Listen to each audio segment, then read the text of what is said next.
సహోదరి సహోదరులారా, మీకు శుభవార్త. 2025 సంవత్సరంలో మొత్తం 365 అంశాలను మీతో పంచుకోబోతున్నాము. జనవరి 1వ తేదీ నుండి ప్రతిరోజు ఒక అంశము మరియు దానికి సంబంధించిన వాక్యమును పంచుకుంటాము. దయచేసి ఆ వాక్యములను వినండి, ధ్యానించండి మరియు ఆశీర్వదించబడండి.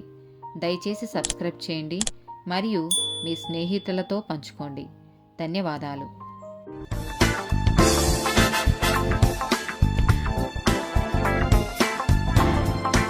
239th డే టాపిక్ వృద్ధాప్యం. యెషయా గ్రంథము 46వ అధ్యాయము 4వ వచనము. ముదిమి వచ్చు వరకు నిన్ను ఎత్తుకొను వాడను నేనే, తల వెంట్రుకలు నెరయు వరకు నిన్ను ఎత్తుకొను వాడను నేనే. నేనే చేసి ఉన్నాను, చంక పెట్టుకొను వాడను నేనే, నిన్ను ఎత్తుకొనుచు రక్షించు వాడను నేనే. సామెతల గ్రంథము 16వ అధ్యాయము 31వ వచనము.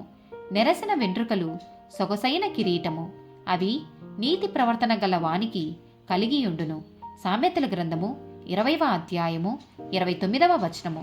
యవనస్తుల బలము వారికి అలంకారము, తలనెరుపు వృద్ధులకు సౌందర్యము. కీర్తనల గ్రంథము 92వ అధ్యాయము 15వ వచనము.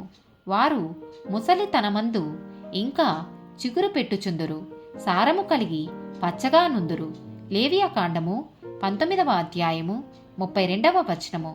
తలనెరిసిన వాని ఎదుట లేచి ముసలివాని ముఖమును గనపరచి నీ దేవునికి భయపడవలెను, నేను యెహోవాను. ఆమేన్.